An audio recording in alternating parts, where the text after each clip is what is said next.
कातिल चाहे जितना भी समझदार क्यों ना हो, पर कोई न कोई गलती जरूर कर बैठता है। परफेक्ट क्राइम को कभी कोई अपराधी अंजाम दे ही नहीं सकता। कहते हैं जुर्म की इस दुनिया में एक छोटी सी गलती भी सलाखों के पीछे भेजने के लिए काफी होती है। अब इस गलती की पहचान करना उस ऑफिसर पर निर्भर होता है जो हुए उस जुर्म की पड़ताल करता है। तो आइए आपको ले चलते हैं ऐसी एक घटना की तरफ जहां अपराधी अपने द्वारा किए गए अपराध को परफेक्ट क्राइम मान चुका था।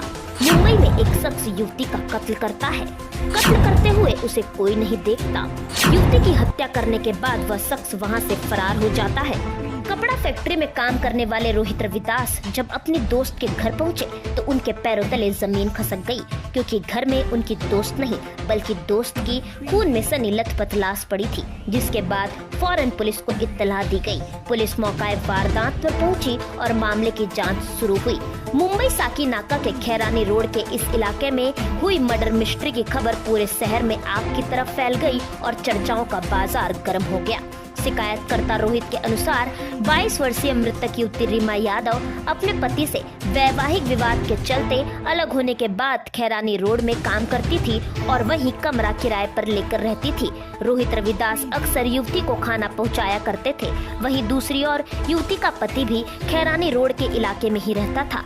चूँकि अब रीमा की हत्या हो चुकी थी, पुलिस ने इलाके में आसपास लगे सीसीटीवी कैमरे की फुटेज को खंगालना शुरू किया और शक के आधार पर कई लोगों से पूछताछ शुरू की। क्योंकि कातिल ने कोई भी सुराग नहीं छोड़ा था, इसलिए तफ्तीश की शुरुआत में यह मामला बिल्कुल क्लूलेस केस था। लेकिन पुलिस को हर हाल में सच्चाई तक पहुंचना था। सीसीटीवी की फुटेज खंगालते समय पुलिस को मृतक रीमा का पति गली से बाहर जाता हुआ दिखाई दिया था। लेकिन शुरुआत में क्योंकि दोनों एक ही इलाके में रहते थे, इसलिए पति ने पुलिस को बताया था कि वह काम पर जा रहा था। लेकिन पुलिस जब कई लोगों के साथ साथ पति से भी कड़ाई से पूछताछ करने लगी तो पुलिस की नजर पति के नाखूनों पर पड़ी और इस तरीके से पुलिस को अपना पहला कॉन्क्रीट क्लू मिला। मृतक रीमा के पति के नाखूनों में खून जमा हुआ था, क्योंकि रीमा के कत्ल को 5 घंटे भी बीत चुके थे। नाखूनों में लगा हुआ खून सूखा हुआ था, जिसके बाद जब पुलिस ने उस सूखे खून की जांच करवाई तो पता चला कि यह खून रीमा का ही है और उसका हत्यारा कोई और नहीं बल्कि उसका पति ही है। आरोपी पति ने गुनाह कबूल करते हुए पुलिस को बताया कि उसे रीमा के चरित्र पर शक था, इसीलिए उसने रीमा को मौत के घाट उतार दिया। फिलहाल आरोपी पति पुलिस की गिरफ्त में है और पुलिस ने आरोपी पर आईपीसी की धारा 302, धारा 201 तथा धारा 182 के तहत आपराधिक मामला दर्ज कर लिया है और उस पर आगे की कार्रवाई शुरू कर दी है।